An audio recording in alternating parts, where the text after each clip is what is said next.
안녕하십니까. 뉴스데스크 강원입니다. 태백시는 지난해 한국형 고준위 방사성 폐기물 지하 연구시설 URL의 최종 입지로 선정됐습니다. 그런데 최근 일부 매체와 전문가들이 태백 지역 입지에 우려를 제기하면서 부적합 논란에 휩싸였습니다. 조규환 기자입니다.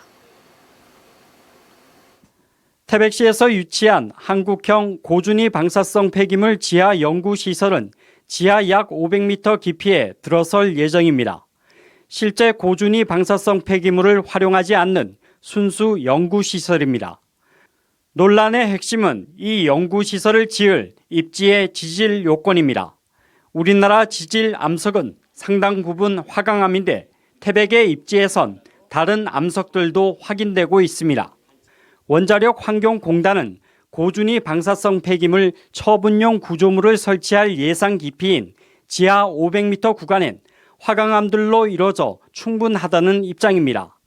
하지만 일부 전문가들은 지하 500m까지 단일 암석으로 이루어지지 않아 연구시설 입지로 부적합하다고 주장합니다.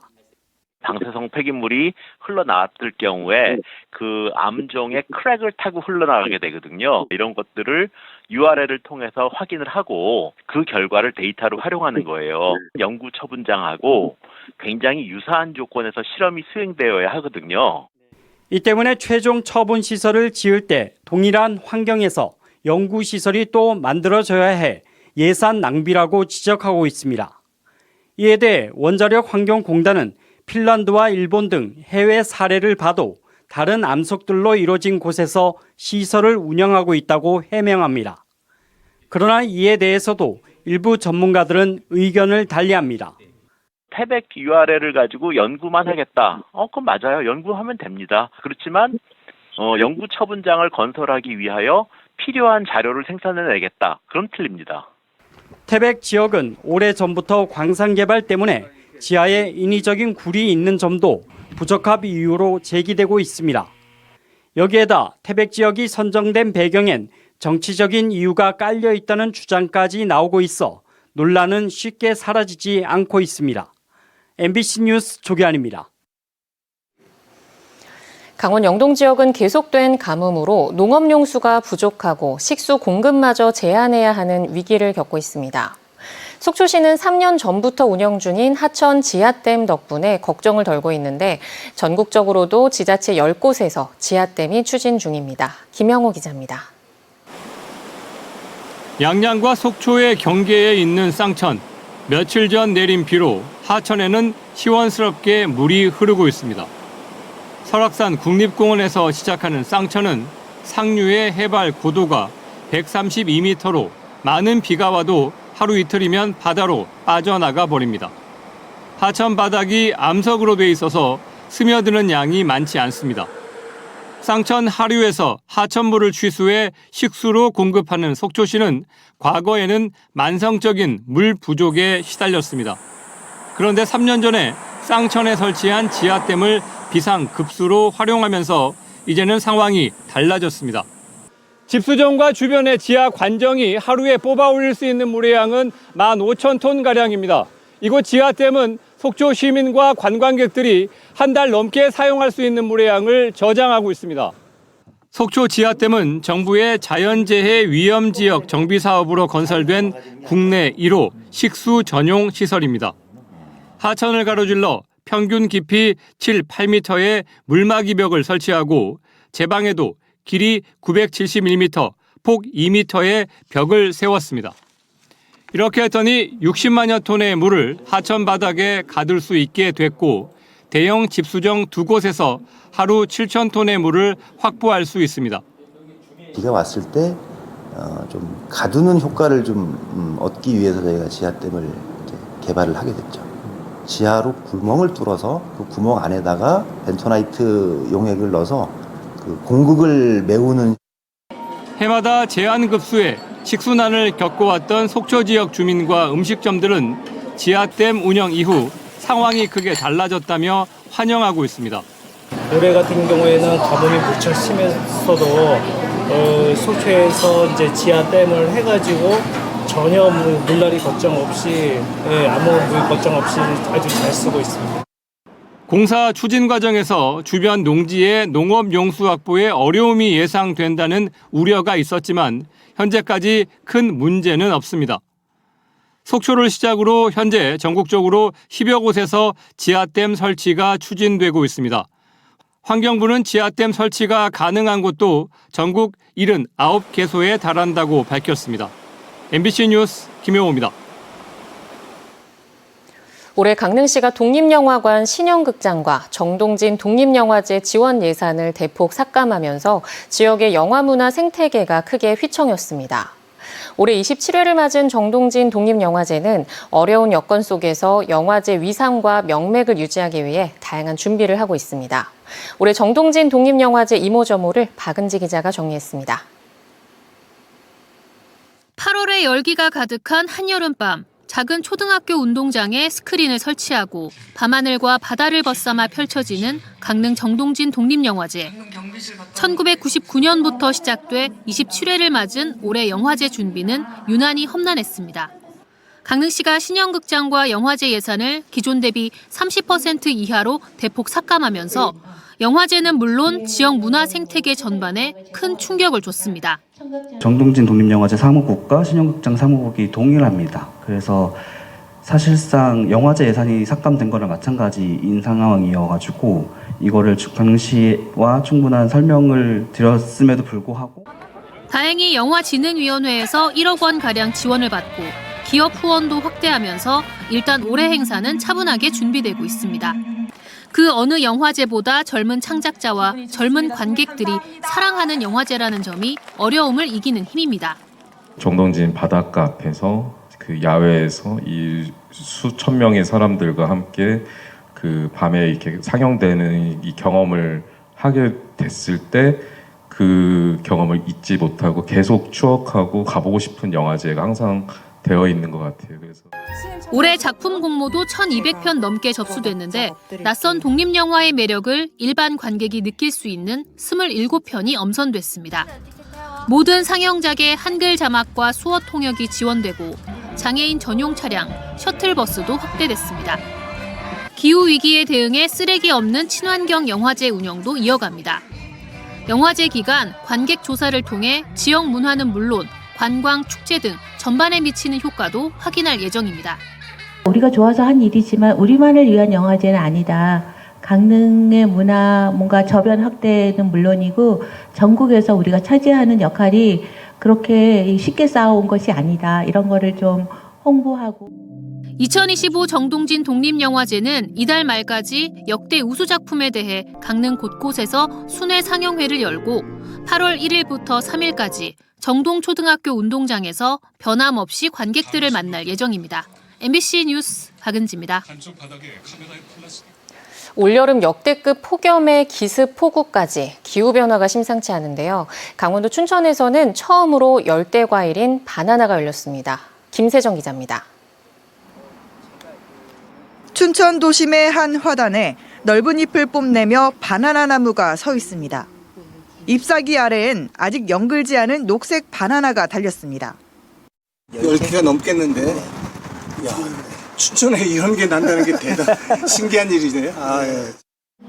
3년 전 관상용으로 바나나 나무를 심기 시작해 올겨울 집안에 놔뒀다 3개월 전 화단에 옮겨 심었는데 이틀 전 처음으로 바나나 열매가 맺힌 겁니다. 바나나 송이까지 보인 거는 저도 오늘 처음 봤습니다. 강원도가 참 추운데 이렇게 바나나가 열린 게 신기하기도 하고요. 제가 들고 있는 게 일반 시중에서 구할 수 있는 바나나입니다. 이제 막 열리기 시작한 이 바나나는 손가락 한 마디 크기로 작지만 4, 5개월 뒤에는 이렇게 자라게 됩니다. 춘천은 내륙성 기후로 겨울이 추워 열대과일이 자라기 힘든 지역인데 처음 노지에서 바나나가 열린 건 올해 40도에 육박하는 폭염과 높은 습도 때문인 것으로 보입니다. 온도에 민감한 작물들이 많습니다. 강원도에 심겨지지 않고 또 아주 적게 심겨지고 있던 작물들이 최근에 많이 늘어나고. 서울 도심에서도 2년 전부터 노지 바나나가 열리기 시작했습니다. 온난화로 아열대 작물 면적은 8년 전보다 10배 이상 늘었는데 아열대 기후대 비율도 기존 6.3%에서 2050년엔 55.9%로 급격히 증가할 거란 분석도 나옵니다. 21세기 중후반에는 여름 일수가 한 173일로 현재 대비 한 1.7배 정도 증가를 하게 돼요. 그렇게 되면은 1년 중에 반이 여름이 되는 거게 되겠죠. 그러면 최근 30년 동안 한반도의 여름 일수는 118일로 평균 20일 증가하는 등 한반도의 아열대 기후와의 징후가 곳곳에서 나타나고 있습니다. MBC 뉴스 김세정입니다. 오늘 강원 대부분 지역이 흐린 가운데 동해안에는 오후 늦게 비가 시작돼 내일 늦은 밤까지 이어지겠습니다. 내일까지 예상 강수량은 강원 동해안 5에서 40mm, 내륙과 산지 50에서 100mm, 강원 중남부 내륙의 많은 곳은 150mm 이상입니다. 특히 오늘 밤부터 내일 사이 강원 중남부 내륙은 시간당 30에서 50mm, 북부 내륙과 강원 산지는 시간당 30mm 내외의 매우 강하고 많은 비가 내리는 곳이 있어 교통안전에 각별한 유의가 필요합니다. 영동 지역과 산간 지역에 이틀째 비가 내리면서 주요 저수지 저수율도 계속 오르고 있습니다. 한국농어촌공사에 따르면 강릉 오봉저수지 저수율은 어제 27.1%에서 29.8%로 2.7%포인트 올랐습니다. 강릉 지역 저수지 평균 저수율은 35.2%로 어제 32%에 비해 3.2%포인트 높아졌고 삼척시는 34%로 도내 시군 가운데 가장 낮았습니다. 상대적으로 비가 많이 내린 영동 북부 지역은 속초 45.9%, 고성 50.5%, 양양 57.2%로 저수율이 크게 높아졌습니다. 강원도 저수지 평균 저수율은 49.3%로 하루 전날에 비해 1.4%포인트 높아졌지만 여전히 전국 평균 56.8%에 크게 못 미치며 전국 최저를 기록하고 있습니다. 여름철 폭염에 대비해 삼척 지역에 무더위 쉼터 57곳이 운영됩니다. 삼척시는 매일 오전 9시부터 오후 6시까지 남양동 행정복지센터와 도계읍 종합복지회관, 원덕읍 행정복지센터 등 48곳을 무더위 쉼터로 운영합니다. 이와 별도로 행정안전부에서 지정한 금융기관 9곳이 무더위 쉼터로 추가 운영되는데 운영 시간은 무더위 쉼터에 따라 다를 수 있습니다. 동해시와 삼척시, 정선군이 정부의 민생회복 소비 쿠폰 지급을 앞두고 홍보와 조직체계 마련에 나섰습니다.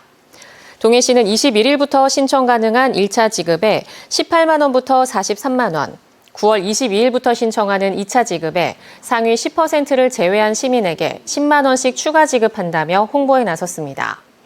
민생회복지원금 지급을 통해 소상공인 월 평균 매출이 26% 성장해 지역경제 활성화 효과를 봤던 정선군도 정부의 민생회복 소비 쿠폰 지급에 맞춰 조직체계 정비를 진행하고 있습니다. 정선군과 함께 인구 소멸 지역에 포함돼 1, 2차 통합 20에서 55만 원까지 지급하는 삼척시도 신용 체크카드 또는 지역사랑 상품권 중 지급 수단을 선택할 수 있다며 홍보에 나서고 있습니다.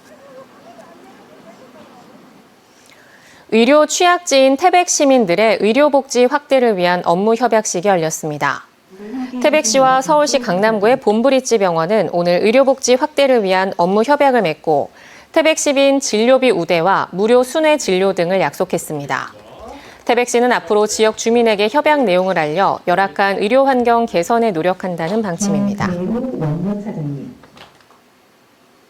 2025년 노인 일자리 및 사회활동 지원사업 수행기관 평가에서 대한노인회 강릉시 지회와 강릉 시니어 클럽이 우수 수행기관으로 선정됐습니다. 보건복지부와 한국노인인력개발원이 전국 1,300여 개 수행기관을 대상으로 사업 운영의 충실성, 참여자 만족도, 지역사회 기여도 등을 종합 심사한 결과 강릉시에서는 2개 기관이 우수기관으로 뽑혔습니다. 강릉시는 올해 316억 원을 들여 6개 기관이 7,455명을 대상으로 노인 일자리 사업을 추진하고 있습니다. 고성문화재단이 고성명태축제 25주년을 맞아 주민 설문조사를 진행합니다. 주민이 진단하고 방향을 제안해 의미 있는 지역문화축제를 만들기 위해 진행되는 이번 조사는 다음 달 24일까지 고성군 내 5개 읍면 행정복지센터 또는 온라인 고성문화재단 홈페이지를 통해 참여할 수 있습니다. 1999년 시작된 고성명태축제는 생태의 고장 고성의 위상을 상징하며 한때 지역 경제를 이끈 대표 문화 행사였지만 생물 명태가 더 이상 잡히지 않아 명태 없는 명태 축제라는 비판과 함께 정체성과 지속 가능성에 대한 근본적인 재검토가 요구됐습니다. LS전선이 동해시 해저케이블 공장 내에 5번째 공장을 준공했습니다. 이로써 초고압 직류 송전 방식인 HVDC의 해저케이블 생산 능력이 기존 대비 4배 이상 확대됨과 동시에 아시아 최대급 생산 설비를 갖추게 됐습니다. LS전선은 이번 증설로 생산부터 시공까지 아우르는 일괄 생산, 턴키 수행 역량이 구축됨과 동시에 글로벌 대형 프로젝트 수주 경쟁력도 한층 강화됐다고 밝혔습니다. 속초시가 미국 그레샴시와 자매결연 재결 40주년을 맞아 오늘부터 7박 10일 일정으로 속초시장을 단장으로 대표단을 구성해 미국을 방문합니다. 강원뉴스 마칩니다. 시청해주신 여러분 고맙습니다.